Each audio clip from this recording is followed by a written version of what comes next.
আলাইকুম। আমি মোহাম্মদ রেজাল হলাদার আপনাদের সাথে আছি। সুপ্রদর্শক, রাজনৈতিক অ্যানালিসিসে আপনাদের স্বাগত। আসলে 2024 সালে ছাত্র জনতার গণ অভ্যুত্থানের সাবেক প্রধানমন্ত্রী শেখ হাসিনা যাওয়ার পর থেকে বাংলাদেশে একটা সুষ্ঠু ধারার গণতন্ত্র শুরু হয়ে গেছে। কিভাবে? আসুন সেটা আমরা এই ভিডিওর মাধ্যমে দেখি, পরে আমরা বিশ্লেষণ করব। হাত দেওয়ারই চেষ্টা করার দরকার নাই, যেটা হয়েছে অতিরিক্ত হয়েছে, এত সাহস করারই দরকার নাই। আওয়াজ নিচে থাকবে, চোখ দুটাও নিচে থাকবে। জুলাইটা অনেক কষ্টে রক্তের বিনিময়ে কিন্তু নিয়ে এসছি, তো আমাদের নেতাকর্মীদেরকে এভাবে আঘাত করে তারপরে তা বুঝাবে যে তোমরা ভয় পেয়ে যা, তোমরা না, অবশ্যই হবে না।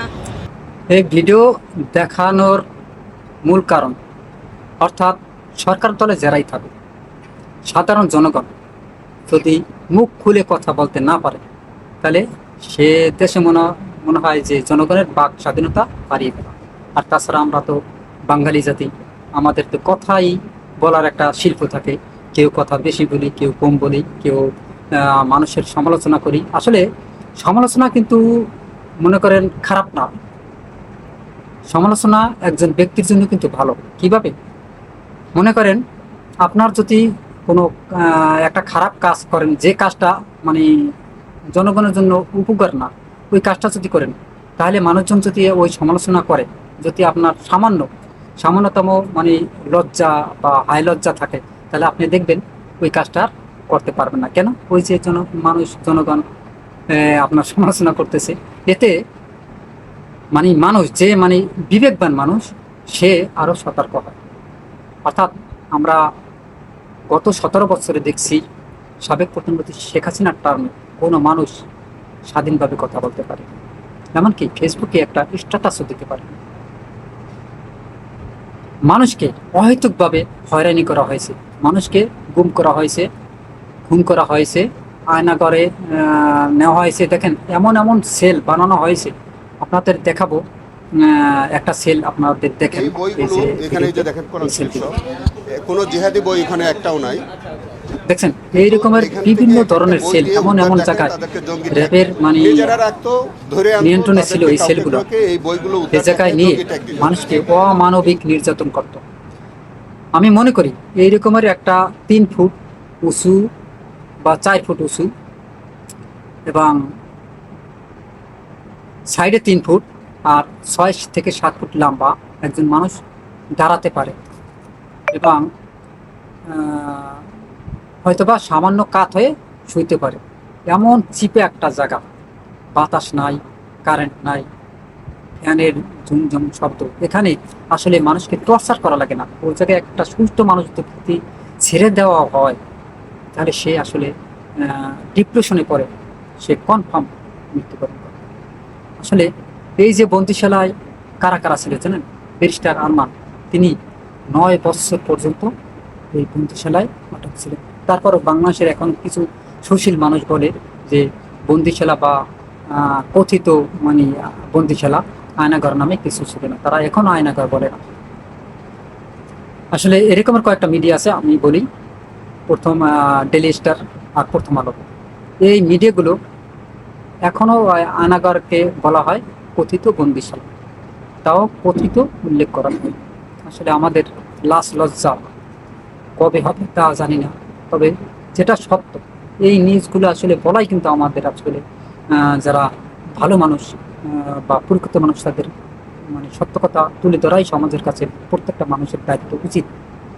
দেখেন, আপনি যদি সরকারের সমালোচনা নাই করেন, তাহলে সরকার কিভাবে বুঝবে যে কোনটা সে ভালো করতেছে, কোনটা সে খারাপ করতেছে?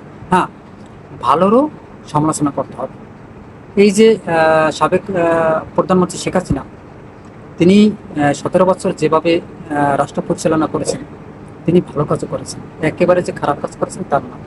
তার আমলে বড় বড় যে প্রকল্পগুলো হয়েছে, যদিও চুরি হয়েছে, হাজার হাজার কোটি টাকা প্রকল্প থেকে চুরি করেছে, কিন্তু কাজ হয়েছে। মেগা মেগা প্রকল্পগুলো কাজ করছে। পদ্মা সেতু কাজ হয়েছে, আবার যাত্রাবাড়ি ফ্লাইওভারের কাজ হয়েছে, আপনার কদমতলী ফ্লাইওভার হয়েছে, রাস্তাঘাট, বহুত রাস্তাঘাট হয়েছে। তবে এটি সবই করেছে চায়না। হয়তোবা সে না থাকলেও এগুলো উন্নয়ন হতো, এটা বাস্তব কথা। পারমাণবিক বিদ্যুৎ কেন্দ্র হাজার হাজার কোটি টাকা পাচার করা সত্ত্বেও কাজ হয়েছে, মেট্রো রেলের মতো কাজ হয়েছে। যাই হোক, বাংলাদেশে কিন্তু কাজ হয়েছে। এখন ভালো সমালোচনা করব, খারাপ সমালোচনা করব, এগুলো যদি সহ্য করার মতো মানে সরকারের মানে মনমানসিকতা না থাকে, আমি মনে করি তার রাজনীতি করা ঠিক না। তাকে এই বাংলাদেশ থেকে চলে যাওয়া উচিত ওই শেখ হাসিনার মতো। দেখেন এই মেয়েটা কি বলেছে, স্লোগানটা দিয়েছে, হাই হাই তারেক ভাই, খাম্বা আছে কারেন্ট না, হাই হাই তারেক ভাই, চুলা আছে গ্যাস নেই। আসলে বর্তমানে কিন্তু গ্যাস, প্রচুর গ্যাস সংকট চলতেছে এবং বিদ্যুৎ সংকট। আমি বাড়িতে গিয়েছি, বাড়িতে বারবার কারেন্ট যায়, মানে যদি প্রচণ্ড গরম, আপনারা জানেন যে ঘুমানোর কোনো সিচুয়েশন ছিল না। তবে আল্লাহর রহমত, বিশ্বাস করেন আমি যে কদিন বাড়ি ছিলাম প্রচুর বৃষ্টি হয়েছে, এই বৃষ্টির কারণে আল্লাহ মাফ করছে, একটু কষ্টটা কম হয়েছে। যাই হোক, দেখেন প্রত্যেকটা মানুষেরই এই যে যারা ভালো বিবেকবান মানুষ, মানে তাদের চিন্তা করা উচিত। আমরা যেহেতু রাজনীতিতে নাম লিখিয়েছি, তাহলে আমাদের অবশ্যই খারাপ দিকগুলো জনগণ জনগণ বলবে এবং খারাপ দিকগুলো তারা তুলে ধরবে, এটাই স্বাভাবিক। কিন্তু এখন যদি এই মেয়েকে বা যারা খারাপ দিকগুলো তুলে ধরবে বা যারা সমালোচনা করবে পিছনে, তাদেরকে নিয়ে যদি মানে গুম করা হয় বা বন্দিশালায় নিয়ে যাওয়া হয়, তাদেরকে টর্চার করা হয়, পুলিশে ধরে নেওয়া হয়, তাহলে সেটা কি হবে? জনগণের বাক স্বাধীনতা না হারিয়ে ফেলবে এবং গণতন্ত্র বলতে যে কথাটা, সেটা কিন্তু গলাটিকে হত্যা করা, ওই স্বৈরাচারিতা শুরু হয়ে যাবে। দেখেন ক্ষমতায় থাকার জন্য একজন মানুষকে কেন বিরোধী দলকে হত্যা করা লাগবে, কেন তাদের বুকে গুলি চালানো লাগবে?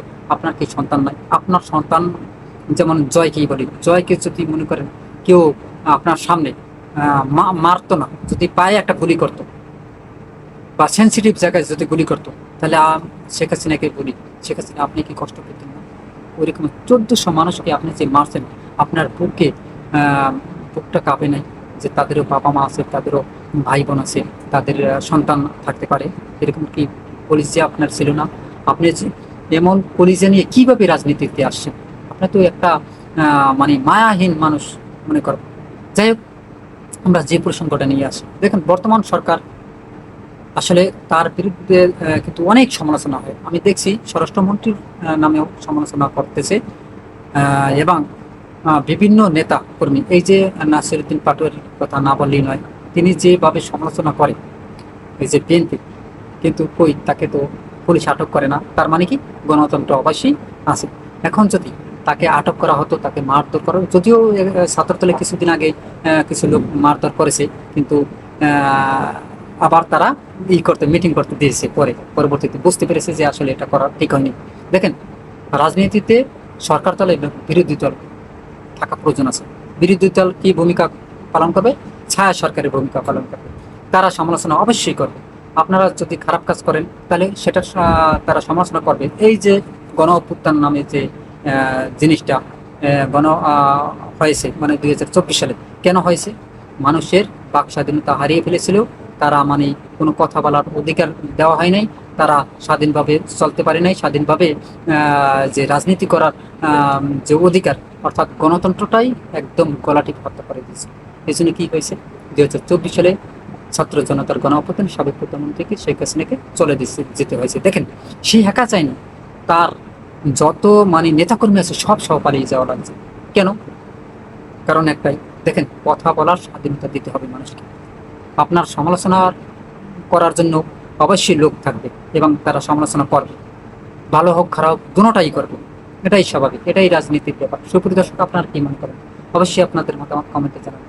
ভিডিওটি ভালো লাগলে RS বাংলা নিউজ 24-কে সাবস্ক্রাইব করুন, লাইক ও শেয়ার দিয়ে সবাইকে দেখার সুযোগ করে দিন। আজ এই পর্যন্তই। আসসালামু আলাইকুম ওয়া রাহমাতুল্লাহি ওয়া বারাকাতুহু।